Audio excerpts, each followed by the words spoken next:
Magandang gabi, mga tagapakinig. Dito sa programa natin, hindi lang tayo nakikinig, nararamdaman din natin ang bawat kwento. At ngayong gabi, may isang liham akong babasahin. Isang kwentong maaaring kwento mo rin. Ito ay tungkol sa isang babae na naghintay, umasa, at nagmahal. Pero kailan nga ba sapat ang pagmamahal kung hindi ka naman pinipili? Para sa lahat ng minsang naging pansamantagal, ito ang liham ni Sandra. Magandang gabi, Ate Jeng.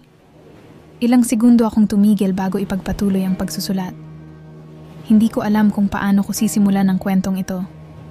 Gusto kong magpakatotoo, pero natatakot akong marinig ang katotohanang matagal ko nang tinatakasan. Hawak ko ang basong may alak. Tinatapak-tapakan ng sigarilyong kanina ko pa nilalaro sa pagitan ng aking mga daliri. Habang sinusulat ko ito, siya ay nasa kabilang kwarto. Tulog, walang kamalay-malay sa bigat na gumigising sa akin gabi-gabi. Napatingin ako sa kanya, nakahiga sa kama na parang walang problema sa mundo. Ang laking irony.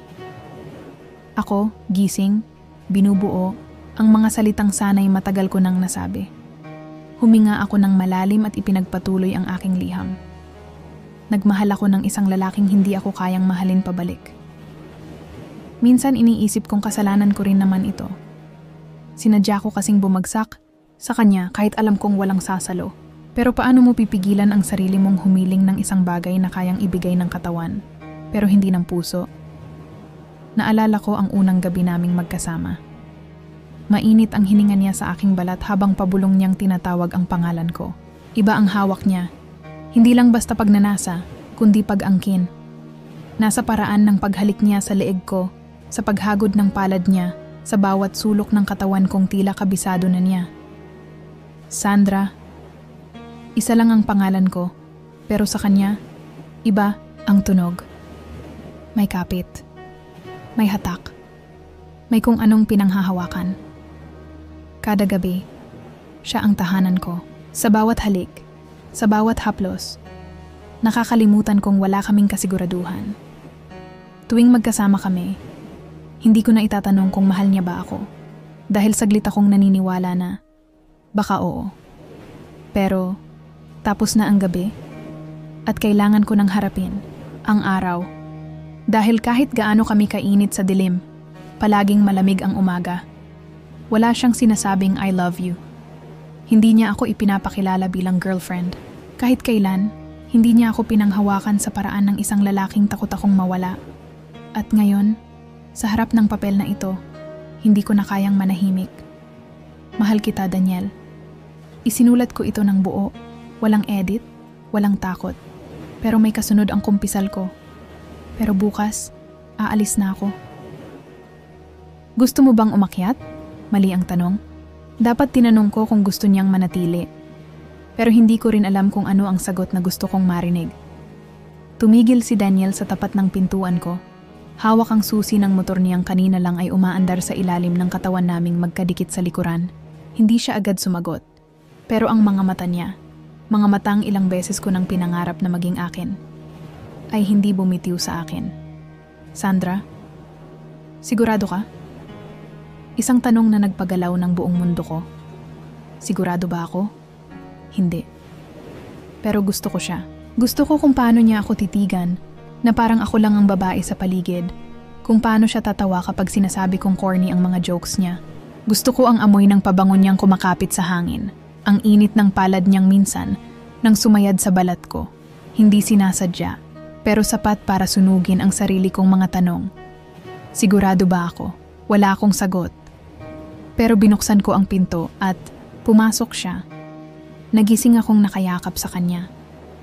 Sa pagitan ng mga unan at kusot na kumot, naramdaman ko ang bigat ng braso niyang nakapatong sa baywang ko. Ang banayad na paghinga niya sa leeg ko. Parang normal. Parang totoo. Dahan-dahan akong bumaling paharap sa kanya. Nakapikit pa rin siya, pero ramdam kong gising na siya. Dahil humigpit ang yakap niya. Dahil dumulas ang mga daliri niya sa likod ko, na parang gustong tandaan ang hugis ng bawat guhit ng balat ko.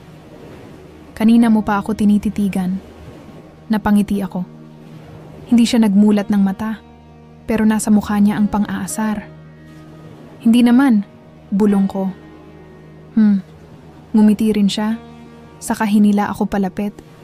Pinadama ang kung anumang hindi niya kayang sabihin ng malakas. Sa pagitan ng mga nakaw na titig at hindi, mabigkas na salita, natutunan kong basahin si Daniel sa paraan lang na kaya niyang ipaintindi. Hindi siya madalas magsalita. Pero nasa haplos niya ang pag-angkin, sa halik niya ang pangako. Kahit hindi sigurado kung ano ang kahahantungan, wag mo akong sanayin ng ganito. Bulong ko minsan. Bakit? Baka hanap-hanapin kita. Hindi siya sumagot. Hindi niya ako kayang sagutin. At doon nagsimula ang isang relasyong walang kasiguraduhan.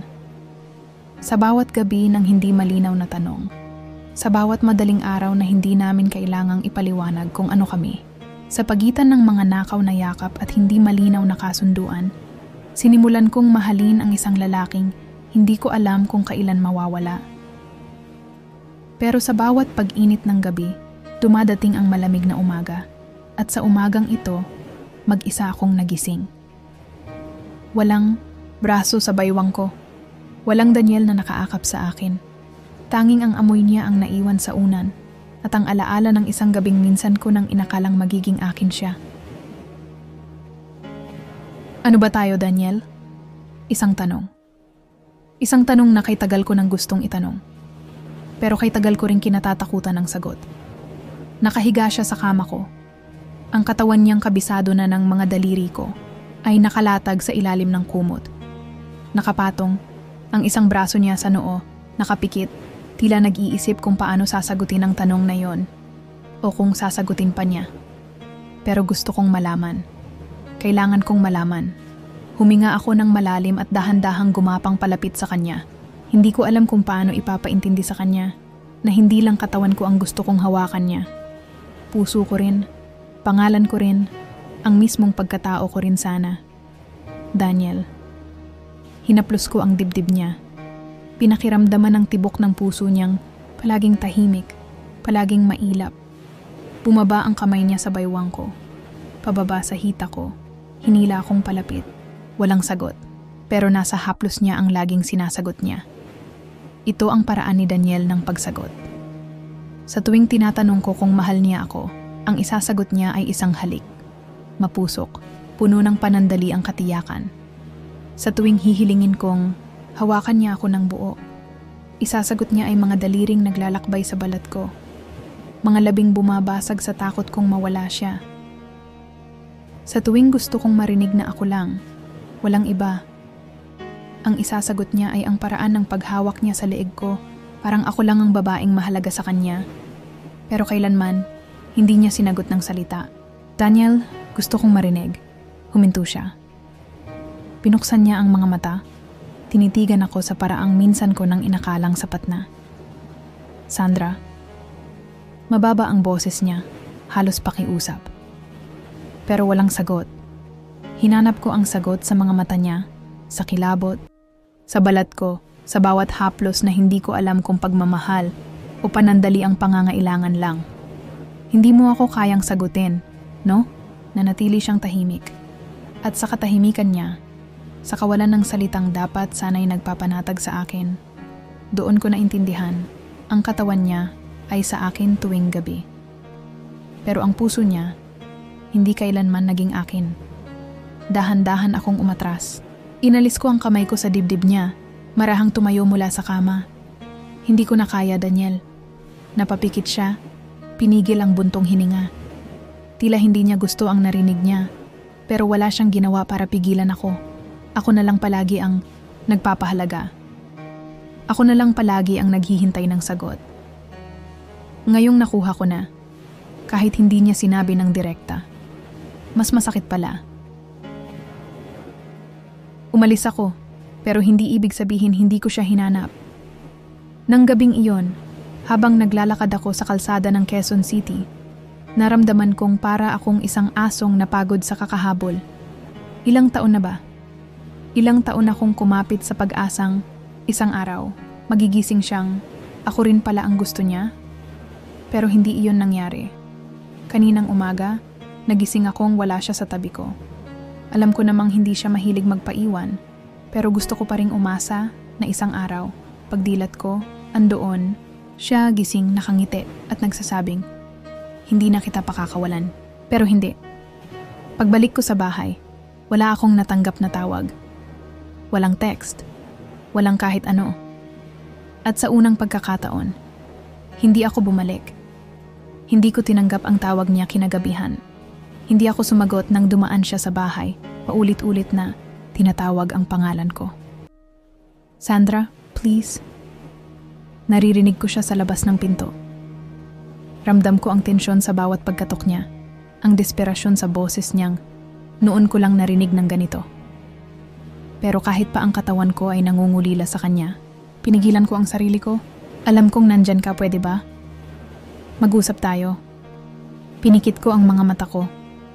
"Huwag mo akong sanayin ng ganito, Daniel. Alam kong kung pagbubuksan ko siya ngayon, babagsak na naman ako sa parehong bangin. Alam kong kapag hinayaan ko siyang hawakan, ako, mahuhulog na naman ako sa parehong pangakong hindi niya kayang tuparin." Dahan-dahan akong lumayo sa pinto, kahit ramdam kong nasa kabilang panig lang siya. Malapit, pero hindi ko kayang abutin. "Sandra, please." Napakagat ako sa labi ko. Pinigil ang sariling buksan ng pinto. Dahil kung mahal niya ako, hindi niya ako ipaglalaban lang ngayong wala na ako. Kung mahal niya ako, noon pa. At sa wakas, narinig ko siyang huminga ng malalim bago unti-unting lumayo. Nang gabing iyon, natulog akong mag-isa, walang init na yayakap sa akin. Pero sa unang pagkakataon, hindi ko siya hinanap. At sa unang pagkakataon, hindi ako lumaban para sa isang taong hindi naman lumaban para sa akin. 3:00 na ng madaling araw, pero gising pa rin ako. Wala si Daniel. Pero sa loob ng maraming taon, ngayon lang yata ako huminga ng maluwag. Kaninang gabi, sinubukan niya ulit akong tawagan. Hindi ko sinagot. Hindi ko rin tinignan ang mga message niya. Hindi ko alam kung natatakot akong mabasa ang laman o natatakot akong bumigay. Pero kaya ko bang magpatuloy nang wala siya? Mula sa kama, iniabot ko ang isang unan. Yung unan na dati niyang ginagamit tuwing natutulog siya dito. Idinikit ko ito sa mukha ko. Inamoy. Amoy pa rin niya. Napapikit ako. Tinatanggap ang katotohanan kahit na wala na siya dito. Siya pa rin ang naiisip ko.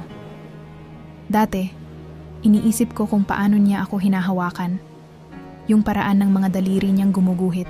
Sa likod ko, sa liig ko, sa mga labi ko. Ang paghinga niyang bumibigat tuwing nagdidikit ang balat namin. Ang mahihinang ungol niyang naririnig ko sa pagitan ng pag-angkin niya sa akin. Lahat iyon, parte ng kung bakit ako nahulog.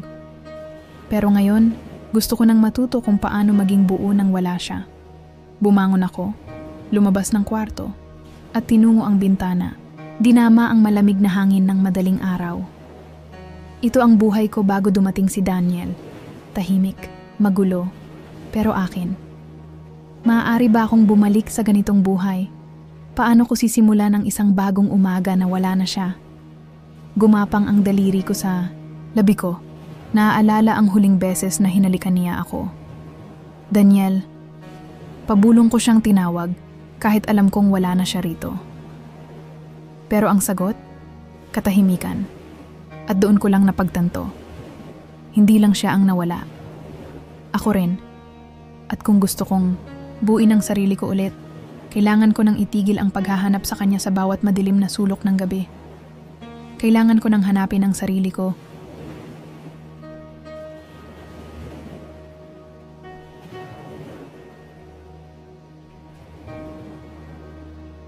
"Buksan mo to, Sandra." Gabi. Malakas ang ulan. Sa likod ng pinto, nandoon si Daniel. Basang-basa, nakatayo sa harapan ng bahay ko na para bang hindi siya aalis hanggat hindi ko siya pinapapasok. 3 linggo na ang lumipas mula nang iwan ko siya. 3 linggo mula nang hindi ko siya sinagot. Hindi ko siya hinayaan na kausapin ako. Pero ngayon, heto siya. Humahabol, lumalaban. Kung ayaw mo akong makita, fine. Pero please, pakinggan mo ako. Alam kong dapat hindi ko na siya pagbuksan. Alam kong sa oras na makita ko siya, baka bumigay ako. Pero may isang bahagi sa akin na gustong marinig kung bakit. Bakit ngayon lang? Dahan-dahan kong pinihit ang seradura. Nang bumukas ang pinto, muntik akong mapaatras. Hindi dahil sa ulan na dumampi sa balat ko, kundi dahil sa itsura niya.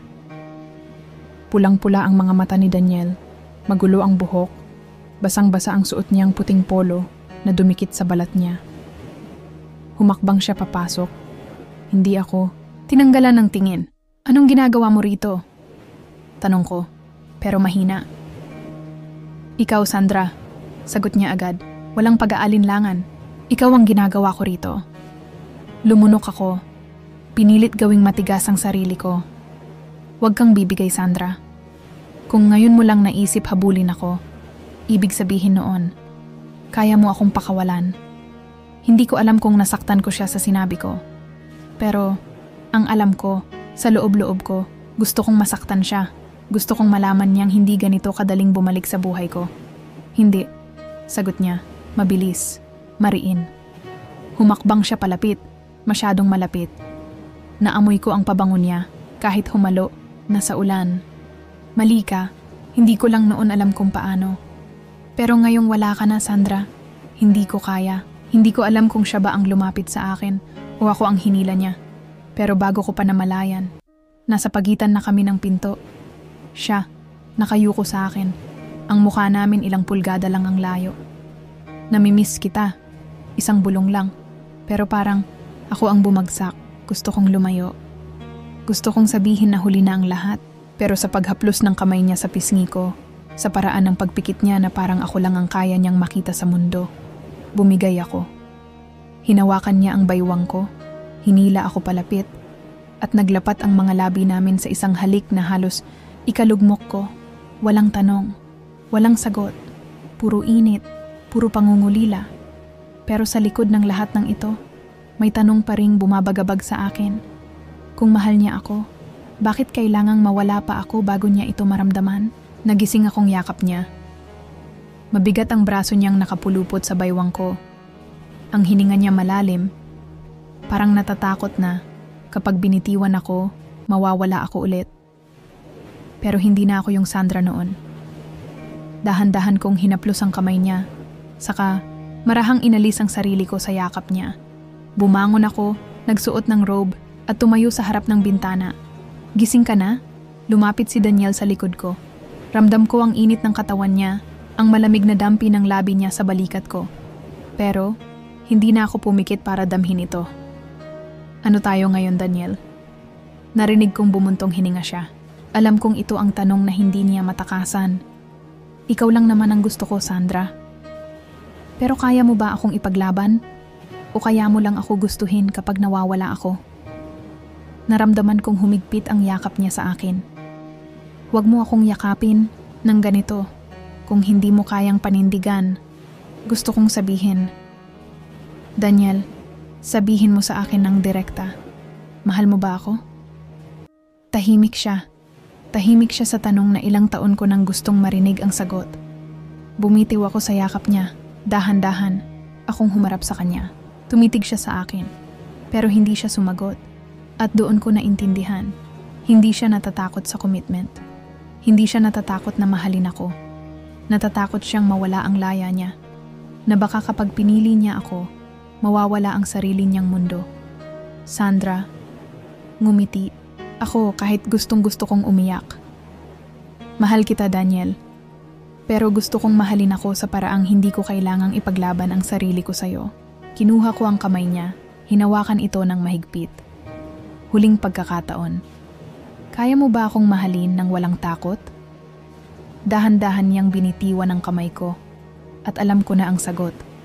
Hindi niya kailangang magsalita. Dahil minsan, ang pinakamasakit na sagot ay ang kawalan nito.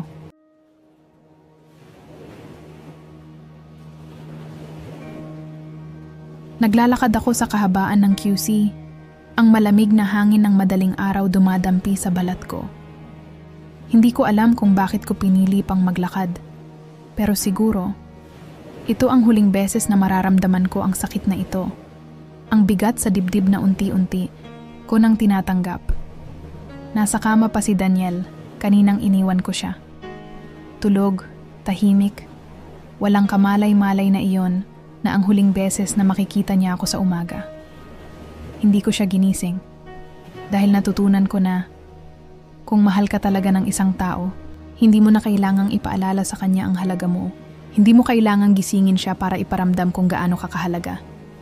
Kung mahal ka niya, hindi ka niya hahayaang mag-isa sa ganitong umaga. Napahinto ako sa isang park, naupo sa bench, saka hinugot ang phone ko. Binuksan ko ang inbox namin ni Daniel. Pinasa ko ang huling message niya noong isang gabi. Daniel, I'm sorry Sandra, I really don't want to lose you. Pero ang sagot ko, wala. Dahil minsan, hindi na sapat ang ayokong mawala ka. Minsan, kailangan mo rin marinig ang hindi na kita papakawalan. Pero wala siyang sinabing ganon. Napangiti ako, kahit may luha ng gumuguhit sa pisngi ko. Hindi ko na siya babalikan. Hindi dahil hindi ko siya mahal, kundi dahil hindi niya ako kayang mahalin ng buo. At mahal ko na ang sarili ko para bumalik pa sa isang relasyong hindi ako sigurado. Tumayo ako, huminga ng malalim, saka muling naglakad. Para sa unang pagkakataon, hindi na ako lumilingon. A few days later, magandang gabi, Ate Jeng. Dahan-dahan kong binasa ang liham na ipinadala ko sa paborito kong late-night radio show. Hindi ko alam kung bakit ko ito ginawa, pero siguro, gusto ko lang marinig ang sarili kong kwento sa iba. Minsan sa buhay ko, nagmahal ako ng isang taong hindi kayang mahalin ako pabalik sa paraang kailangan ko. Ilang taon akong naghintay, umasa, at nagtiis. Pero ngayon, natutunan kong hindi ko kailangang ipaglaban ng isang taong hindi kayang lumaban para sa akin. Aalis na ako, Ate Jeng. Hindi para maghanap ng panibagong pag-ibig, kundi para hanapin ang sarili kong matagal ko nang nawala sa kanya. Mahal ko pa rin siya, pero mas mahal ko na ang sarili ko. Napatigil si Ate Jeng pagkatapos basahin ang liham ko. Ilang segundo ang lumipas bago siya nagsalita. Kaibigan, kung nakikinig ka ngayon, gusto kong sabihin sa'yo na ginawa mo ang tama. Mahirap magpaalam, pero minsan, mas mahirap manatili sa isang bagay na hindi ka sigurado kung para sa'yo ba talaga. Hindi ibig sabihin na dahil may pagmamahal, dapat manatili. Minsan, ang tunay na pagmamahal ay yung kaya mong palayain ang sarili mo sa taong hindi ka kayang hawakan ng buo. Napapikit ako, pinakiramdaman ang lungkot sa loob ko. Nandoon pa rin, siya pero iba na. Hindi na kasing bigat ng dati. Baka ito ang simula ng isang bagong ako, isang Sandra na hindi na natatakot mahalin ang sarili niya. At sa wakas, ngumiti ako, hindi dahil sa kanya, kundi dahil sa akin.